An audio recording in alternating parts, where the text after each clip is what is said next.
The Fox News studios in Midtown Manhattan crackled with the sharp-edged energy of primetime prep on a crisp October evening in 2025, the Gutfeld set, a sleek arena of red leather chairs and glowing LED panels, humming under the glare of hot lights that cast long shadows across the polished floor, where the faint scent of dry ice from an earlier segment lingered like a punchline's echo.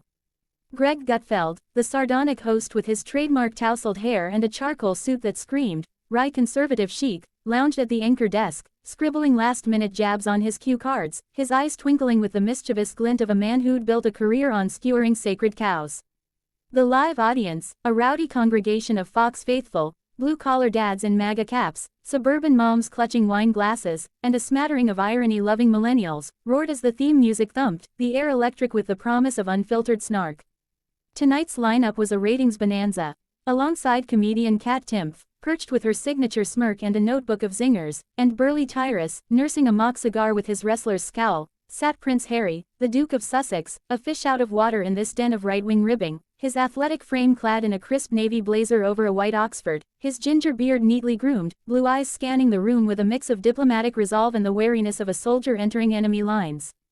At 41, Harry was there to plug his updated Invictus Games memoir, Warrior's Echo, a raw recounting of veterans' triumphs laced with subtle jabs at his family's fractures, already stirring controversy on X for its veiled digs at palace protocols. The applause was polite but laced with curiosity as he settled into the guest hot seat, the cameras zooming in on his practiced smile, Gutfeld launching with his velvet hammer, "Harry, mate, from polo ponies to PTSD podcasts, welcome to the foxhole. Your book's got more drama than a Brexit vote. How's life in the colonies treating the runaway royal?" Harry chuckled, leaning forward with that affable charm honed in charity galas, his accent crisp as he shared anecdotes about adaptive sports in Nigeria, his voice steady on the healing power of shared scars, the crowd nodding along to his tale of a wheelchair rugby match that felt like therapy with tackles.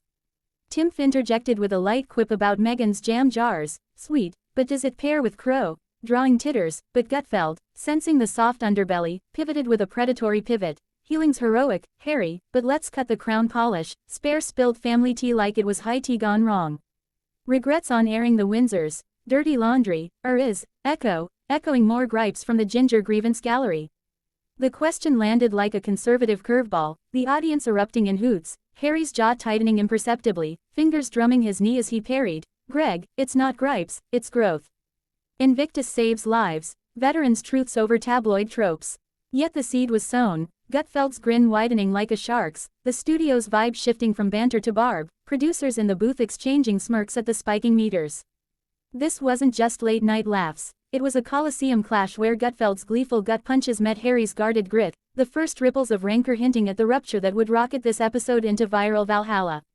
As the commercial breaks curtain call loomed, the Gutfeld set's sardonic symphony soured into a simmering standoff, Greg Gutfeld swirling a prop whiskey glass with theatrical flair, his suit jacket slung over the chair like a discarded gauntlet, while Prince Harry sat ramrod, his blazer a bastion against the barrage, the audience's laughter now a jagged underscore to the escalating edge.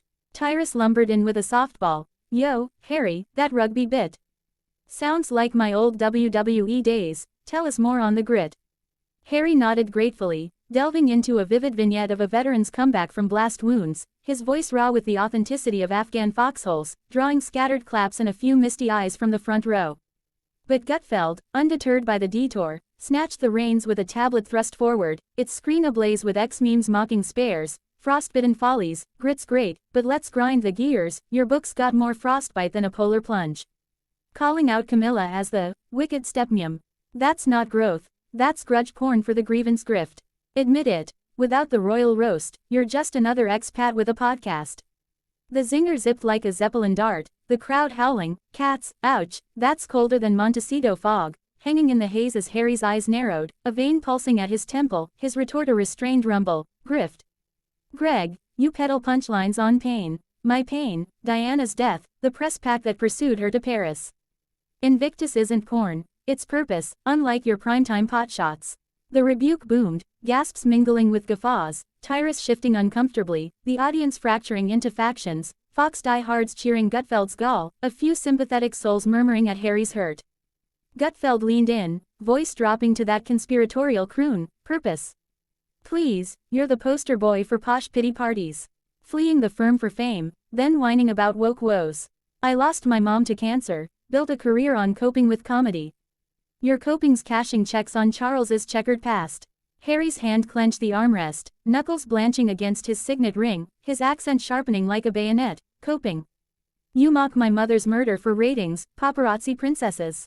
That's not comedy, it's cruelty with a chaser. I've buried brothers in arms, you bury barbs. The volley volleyed viciously, Gutfeld firing back. Cruelty. Truth's the tonic. Your Oprah odes to oppression sold seats, but skip the sympathy for siblings you shaded. Spare me the sanctimony, spare. Laughter cracked like thunder, but Harry's face flushed crimson, rising halfway from his seat, voice of velvet venom. Sympathy. The palace stripped our security, silenced my suicidal spouse. You echo their evasion, Greg, turning trauma into tropes for your tribe. The studio stilled, Timp's quip dying on her lips, producers hissing for a hard cut as X blazed with hashtag Harry vs Gutfeld leaks from covert cams, memes of frostbitten figs clashing with ginger grenades already germinating. The fray wasn't fleeting, it was a fox in the henhouse, Gutfeld's gleeful grenade lobbing grappling Harry's honed honor, every epithet an escalation toward the ejection that would eclipse even the show's snarkiest salvos. The segment's savage symphony crested like a conservative crescendo, the Fox clock glaring 10:52 p.m. as Greg Gutfeld vaulted from his perch, glass clattering like castanets, his grin a grotesque mask of mirth. Trope. Spare us, you're the trope. Runaway royal remixing regrets into riches. I clawed from newsroom obscurity, you coasted on crowns till the coronet cramped. Own the opportunism, or is that too un-American? Harry surged to full height, blazer flaring like a cape in combat, mic unclipped with a metallic snap that silenced the snickers. Opportunism. Your opportunity's outrage, profiting off my family's funerals, my frostbite fumbles. Invictus endures, your invective expires. This foxhole's foul, I'm out.